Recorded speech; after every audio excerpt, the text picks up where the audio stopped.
Study IQ IAS, अब तैयारी हुई अफोर्डेबल। नमस्कार दोस्तों जैसा कि आप सब जानते हैं, रिसेंटली बांग्लादेश में एक बड़े स्तर पर हिंसक प्रदर्शन देखने को मिला। बांग्लादेश के कई शहरों में वहां पर जो स्टूडेंट्स हैं वो सड़कों पर आ गए और वो रिजर्वेशन के खिलाफ आवाज उठाने लग गए, जिसको देखते हुए माहौल इतना खराब हो गया था कि आर्मी को बुलाना पड़ा ताकि चीज़ों को शांत कराया जा सके। लेकिन इसी बीच क्या होता है कि बहुत से लोग भारत की तरफ आ रहे होते हैं और यहाँ पर ममता बनर्जी जी, जो कि वेस्ट बंगाल की चीफ मिनिस्टर हैं, उनका एक बयान आता है जिसको लेकर बांग्लादेश ने प्रोटेस्ट किया है। ये आप देख सकते हो, Bangladesh registers protest against Mamata Banerjee shelter for refugees remark. और इसी को थोड़ा हम समझेंगे कि एग्जैक्टली यहां पर हुआ क्या है, बीएसएफ की तरफ से क्या आंकड़ा दिया गया है, कितने लोग भारत की तरफ आए हैं, काफी कुछ आपको जानने को मिलेगा। चलिए आगे बढ़ते हैं, लेकिन उससे पहले मैं आप सबको बता दूं कि आप में से जो भी लोग 2025 की यूपीएससी की तैयारी कर रहे हैं, हमारा जो नया प्रतिज्ञा बैच है इवनिंग वाला, वो स्टार्ट हो रहा है 27 जुलाई से। खास बात यह है कि इसमें आपको प्रीलिम्स, मेंस, इंटरव्यू सब कुछ की तो तैयारी कराई जाती है, लेकिन साथ ही साथ यहां पर मान लीजिए अगर आप 2025 का सिर्फ प्रीलिम्स भी क्रैक कर लेते हैं तो जो पूरा फीस है वो आपका रिफंड कर दिया जाएगा। तो ज्वाइन करने के लिए हमारे वेबसाइट ऐप पर जाइए या फिर कमेंट सेक्शन में लिंक है और आप यूज कर सकते हैं ये कोड अंकित लाइव, ताकि मैक्सिमम डिस्काउंट आपको मिल सके। और इसके अलावा अगर आप एमसीक्यूज अटेम्प्ट करना चाहते हैं तो मेरे इंस्टा पेज पर जाइए, वहां पर स्टोरीज में जितने भी एमसीक्यूज हैं उसको भी आप अटेम्प्ट कर पाएंगे। तो चलिए शुरुआत करते हैं और सबसे पहले ये देखते हैं कि एग्जैक्टली हुआ क्या है। देखिए, वेस्ट बंगाल की चीफ मिनिस्टर ममता बनर्जी ने ऑफर किया है कि जो भी हेल्पलेस पीपल हैं बांग्लादेश में, अगर वो भारत की तरफ आते हैं, अगर वो वेस्ट बंगाल में एंटर करने की कोशिश करते हैं, क्योंकि बांग्लादेश में हिंसक प्रदर्शन चल रहा है, तो यहां पर हम उनकी मदद करेंगे। तो इसी बयान को लेकर जो शेख हसीना की सरकार है बांग्लादेश में, उन्होंने स्ट्रांग ऑब्जेक्शन दिखाया है और अपना प्रोटेस्ट किया है इस चीज को लेकर अलग अलग माध्यम से। इनफैक्ट मैं आपको बता दूं, बांग्लादेश के फॉरेन मिनिस्टर, उनका तो इसको लेकर डायरेक्टली बयान आया है। खैर, मैं आपको उसके बारे में आगे बताऊंगा, लेकिन सबसे पहला क्वेश्चन यह है कि ममता बनर्जी जी ने ऐसा क्या बोला था। बेसिकली एक रैली निकाली गई थी वेस्ट बंगाल में, इसको कहा गया मार्टर्स डे, और इसके अंदर जो अखिलेश यादव हैं, उत्तर प्रदेश के अंदर जो पार्टी है समाजवादी पार्टी, उनके जो चीफ हैं, वो भी इस रैली के अंदर शामिल हुए थे। तो 21 जुलाई को रैली को एड्रेस करते हुए ममता बनर्जी ने यह कह दिया कि अगर उनके दरवाजे पर कोई आता है, मतलब वो ये कहना चाह रही थी कि बांग्लादेश से अगर कोई वेस्ट बंगाल की तरफ आता है और हमसे शरण मांगता है, शेल्टर मांगता है, तो हम उनको मदद करेंगे। बेसिकली उन्होंने ये भी कहा कि मैं यहां पर बांग्लादेश के मामले पर ऐसा कुछ बोल नहीं सकती क्योंकि उसको लेकर भारत सरकार बोलेगी, लेकिन यहां पर जो हेल्पलेस पीपल हैं, अगर उनको जरूरत होगी तो हम मदद करेंगे। और उनका कारण ये था कहने का कि यूनाइटेड नेशंस का जो रेजोल्यूशन है वो ऐसा कहता है कि जो नेबर्स हैं उनको रेफ्यूजीज की रेस्पेक्ट करनी चाहिए, और इसी की वजह से हम उनकी रेस्पेक्ट करेंगे। और आगे चलकर उन्होंने फिर इस चीज को लेकर दोहराया और यहां पर ट्वीट किया कि hundreds of students and others are returning to West Bengal India, और साथ ही साथ I have asked our state administration to render all help and assistance to the returnees. मतलब जो भी आ रहे हैं बांग्लादेश से भारत की तरफ, मैंने अपनी स्टेट एडमिनिस्ट्रेशन को कहा है आप उन सभी की मदद करिए। ऐसा ममता बनर्जी का ये बयान, जैसा कि आप देख सकते हो, आया था। वैसे मैं आपको बता दूं, भारत और बांग्लादेश का अगर आप बॉर्डर देखोगे तो यहां पर सबसे बड़ा बॉर्डर वो आपको वेस्ट बंगाल के साथ ही देखने को मिलेगा। टोटल बॉर्डर अगर आप देखिए भारत और बांग्लादेश के बीच में, तो ये 4000 किलोमीटर के आसपास है, जिसमें से 2200 किलोमीटर अकेले बांग्लादेश के साथ है, मतलब वेस्ट बंगाल और बांग्लादेश के बीच में है। मतलब 50% से ज्यादा जो बॉर्डर है वो आपको वेस्ट बंगाल के साथ देखने को मिलेगा। और जाहिर सी बात है, जब भी हम वेस्ट बंगाल और बांग्लादेश की बात करते हैं तो दोनों का काफी डीप टाइज भी आपको देखने को मिलता है, कल्चरल और लिंग्विस्टिक बेसिस पर भी। अगर आप देखोगे 1971 में जब वॉर छेड़ रखा था तो आपको याद होगा बहुत सारे जो शरणार्थी हैं, जो रेफ्यूजीज हैं, वो वेस्ट बंगाल की तरफ एंटर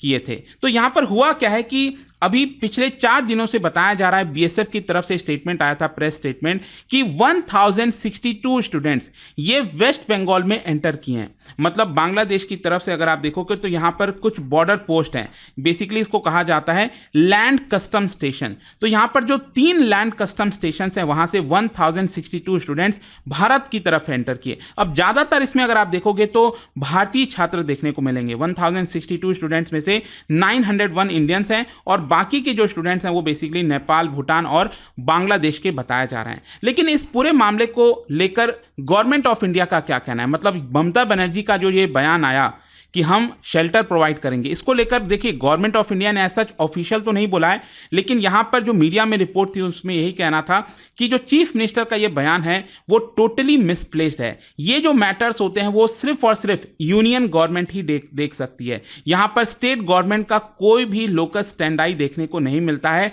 और कहीं ना कहीं इसी की वजह से ये कमेंट चीफ मिनिस्टर की तरफ से नहीं आना चाहिए।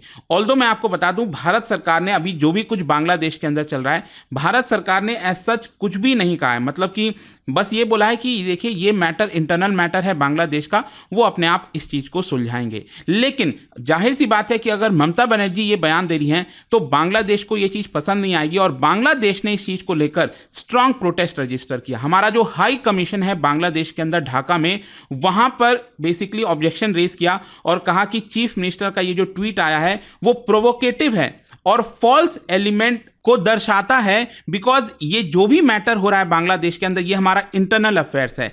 इस तरह के बयान अगर ममता बनर्जी देती हैं तो ये एक तरह से मिसलीड करेगा बहुत से लोगों को। यहां पर हम इस सिचुएशन में हैं जब हम अपने देश के अंदर शांति लाने की कोशिश कर रहे हैं, तो इस तरह के बयान हमारे नेबरहुड से नहीं आना चाहिए। इनफैक्ट बांग्लादेश ने यह तक कह दिया कि अगर इस तरह के जो बयान है, इस तरह के जो कमेंट्स है ममता बनर्जी की, वो एक तरह से अश्योरेंस देंगे लोगों को और कहीं ना कहीं इसकी वजह से जो टेररिस्ट हैं, जो आतंकवादी हैं, वो भी इसका फायदा उठा सकते हैं। क्योंकि ममता बनर्जी ने अपने ट्वीट में कहा कि जो भी शरणार्थी आएंगे अगर उनको मदद चाहिए हम मदद प्रोवाइड करेंगे। तो इसका फायदा जो आतंकवादी हैं, ट्रबल मेकर्स हैं, वो फायदा उठाएंगे। वो भारत में भी ट्रबल कर सकते हैं और बांग्लादेश के अंदर भी हिंसा फैला सकते हैं। और इनफैक्ट आप देख पाओगे बांग्लादेश के जो फॉरेन मिनिस्टर हैं उन्होंने डिप्लोमेटिक चैनल्स के माध्यम से भारत सरकार को भी इस चीज के बारे में बोला और कहा कि देखिए हमारा रिलेशन वेस्ट बंगाल की चीफ मिनिस्टर ममता बनर्जी के साथ अच्छा है, एक्सीलेंट रिलेशन है, we have deep relations, but इस तरह के जो रिमार्क्स हैं वो कंफ्यूजन क्रिएट करते हैं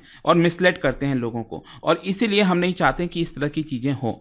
तो खैर जो भी है, जैसे ही बांग्लादेश की तरफ से ये सब कुछ हुआ तो देखिए यहाँ पर भारत सरकार ने ऐसा डायरेक्टली तो नहीं बोला, लेकिन जो बंगाल के गवर्नर है, वेस्ट बंगाल के जो गवर्नर हैं, आप देख सकते हो सीवी आनंद बोस, उन्होंने यहाँ पर ममता बनर्जी को कहा कि इस तरह के politically motivated remarks Bangladesh situation को लेकर आपको नहीं देना चाहिए। इनफैक्ट उन्होंने यहाँ पर रिपोर्ट तक मांगी है वेस्ट बंगाल की चीफ मिनिस्टर से और कहा है कि ये जितनी भी चीजें हैं, जब भी कोई एक्सटर्नल अफेयर्स का मामला आता है, let it be handled by central government, आपको इस पर नहीं बोलना चाहिए। खैर मैं आपको बता दूं, अभी रिसेंट टाइम्स में आप देखोगे तो सिर्फ यही मामला नहीं था। अभी आपको याद होगा जो बांग्लादेश की प्राइम मिनिस्टर हैं शेख हसीना, वो भारत दौरे पर आई हुई थी। अब इसमें क्या था कि यहाँ पर तीस्ता को लेकर बातचीत चल रही थी। क्या है कि जो तीस्ता नदी, ऑब्वियस सी बात है, ये सिक्किम होते हुए वेस्ट बंगाल एंटर करती है और फिर बांग्लादेश जाती है। तो बांग्लादेश वाला जो हिस्सा है तीस्ता नदी का, वहां पर वाटर रिसोर्स को कंजर्व करने के लिए प्रोजेक्ट लगाना था, जिसमें चाइना भी उस प्रोजेक्ट को लेना चाहता था। $1 बिलियन का प्रोजेक्ट बताया जा रहा था, लेकिन भारत सरकार को ऑब्वियस सी बात है ऑब्जेक्शन होता, क्योंकि ये सिलीगुड़ी कॉरिडोर के काफी नजदीक हो जाता। तो हमने इस प्रोजेक्ट को यहां पर ले लिया। तो ये जो प्रोजेक्ट को लेकर डील हुई भारत सरकार और बांग्लादेश के बीच में, इसको लेकर भी ममता बनर्जी ने सवाल उठाए थे और कहा कि तीस्ता नदी वेस्ट बंगाल से होकर गुजरती है, तो हमसे भी इस चीज को लेकर बातचीत करना चाहिए था।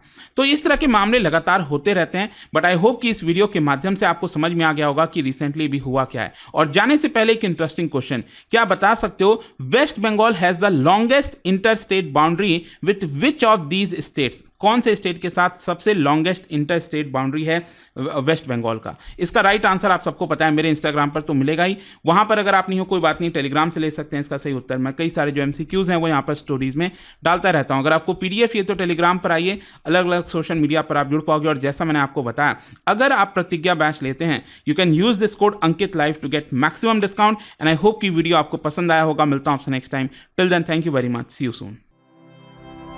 स्टडी IQ IAS, अब तैयारी हुई अफोर्डेबल।